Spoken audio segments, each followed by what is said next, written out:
অন্ধকারের ভেতর এমন কিছু আছে যা আমরা দেখতে পাই না, কিন্তু সে আমাদের খুব ভালোই দেখে। স্বাগতম হরর জোনে। সাহস থাকলে শেষ পর্যন্ত দেখবেন। আজকের গল্প শুরু হওয়ার আগেই সাবধান করে দিচ্ছি, চারপাশের আলো নিভে গেলে ছায়াগুলো কিন্তু নড়ে চড়ে ওঠে।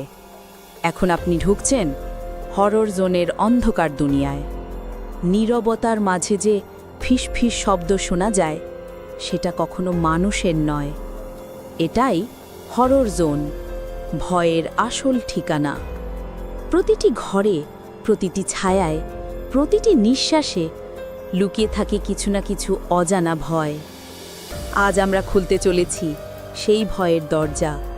Welcome to horror zone. আপনি কি প্রস্তুত?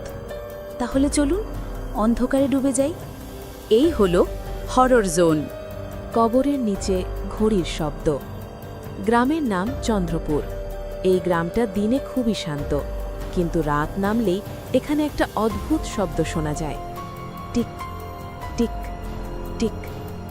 লোকেরা বলে এটা কোনো ঘড়ির শব্দ নয়, এটা আসে কবরস্থান থেকে। 1. অরূপ একজন স্কুল শিক্ষক। শহর থেকে বদলি হয়ে চন্দ্রপুরে এসেছে। ভূতপ্রেতে তার বিশ্বাস নেই। প্রথম রাতেই সে শব্দটা শোনে। মাঝরাতে ঘুম ভেঙে যায়। Tick tick tick.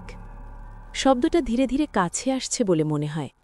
অরূপ জানালা খুলে দেখে চারপাশ নিস্তব্ধ, কিন্তু কবরস্থানের দিকটা অস্বাভাবিকভাবে অন্ধকার। 2. পরদিন সে গ্রামের লোকদের জিজ্ঞেস করে। কেউ কথা বলতে চায় না।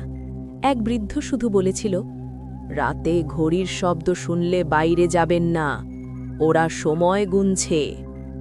অরূপ হেসে উড়িয়ে দেয়। 3. সেদিন রাতের শব্দটা আবার আসে, এইবার আগের চেয়ে জোরে। অরূপ লক্ষ্য করে শব্দটা শোনার সময় তার ঘরের দেয়ালে ঝোলানো ঘড়ি থেমে যায়। ঠিক রাত 12টা। তার বুকের ভেতর অদ্ভুত চাপ অনুভব হয়। 4. হঠাৎ দরজায় টোকা। টক টক টক। অরূপ দরজা খুলে দেখে কেউ নেই, কিন্তু মাটিতে কাদামাখা পায়ের ছাপ। ছাপগুলো সোজা কবরস্থানের দিকে গেছে। 5. কৌতূহল দমন করতে না পেরে অরূপ টর্চ নিয়ে কবরস্থানের দিকে যায়। প্রতিটা কবরের পাশে ছোট ছোট ঘড়ি বসানো। সব ঘড়ি একসাথে টিকটিক করছে। একটা কবরের সামনে লেখা, অরূপ সেন, মৃত্যু আজ। 6. অরূপ পিছিয়ে যেতে চায়, কিন্তু পা নড়ে না। মাটি ফেটে হাত বেরিয়ে আসে। হাতের কবজিতে বাঁধা ঘড়ি।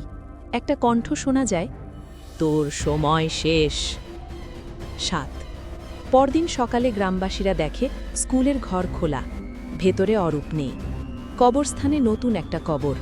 কবরের ওপর রাখা একটা ঘড়ি, ঘড়িটা চলছে।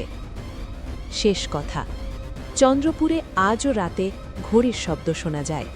যখন কোনো ঘড়ি থেমে যায়, তখনই আরেকটা কবর তৈরি হয়, কারণ এখানে সময় কখনো দেরি করে না।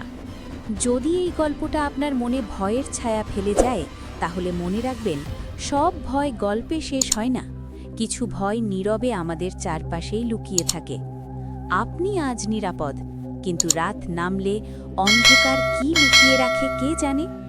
এমন আরও ভয়ঙ্কর গল্প শুনতে এক্ষুনি হরর জোন চ্যানেলটি সাবস্ক্রাইব করুন। ভিডিওটি ভালো লাগলে লাইক দিন, আর সাহস থাকলে শেয়ার করুন, কিন্তু একা দেখতেন না। পরের গল্পে আবার দেখা হবে, যদি ততদিনে অন্ধকার আপনাকে খুঁজে না পায়।